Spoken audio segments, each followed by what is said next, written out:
Stay one step ahead with Dubai Eye. It's Emirati Women's Day, and we are very pleased to be speaking this morning to a very inspirational Emirati woman, Amal Murad, who is the first Emirati Parkour Instructor. Amal, it's lovely to have you in again. Thanks for joining us. Thank you for having me. It's such a pleasure being here. Now, Malcolm has been on YouTube watching parkour videos, so he is all up on what parkour is. But do you want to give us sort of a layman's explanation?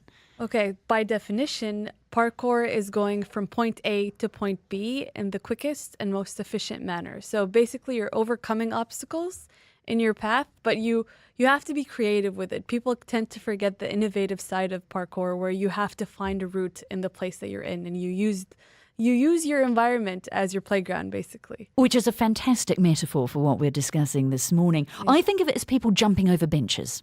But that's what people perceive it to be, especially if you saw The Office, where people are just jumping on desks. But there's so much more to it. Like if you see football, people will say people are just running around after a ball. So I think there's so much that comes to play. I mean, what was your parents' reaction when you started doing it? My mom wasn't as happy, only because she was afraid. She was afraid that because it looked dangerous, but that's what you see in movies, really. You just have to start slow. You start on the ground. You start exploring your environment. With every sport comes some kind of risk, and I think that's important to point out. And it is a sport. How did you initially get into it? Well, as a child, I was a big fan of Assassin's Creed and movies. I was a nerd. I used to play games. And what happened was that since childhood, we used to play in the neighborhood, and we used to do parkour, but we never really called it anything except being a child. And growing up, I always saw stunt doubles, and I was so fascinated by them. And then my cousin opened a gym, which is Gravity, in El Coz. And what's amazing is that they started giving classes, and I gave it a shot, even though I had no idea what I was doing at the time. But it was the beginning, and it was wonderful.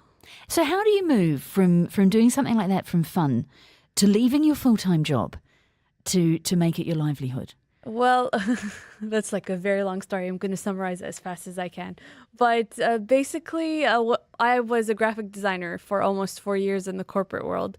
And once I started doing this, I realized how much my personality changed, how much I've become more confident, more, just I was a go-getter when it came to my sport. And with my career, I didn't feel the same way. I didn't feel like I was as ambitious or I didn't feel like that was part of what I wanted to do in the future.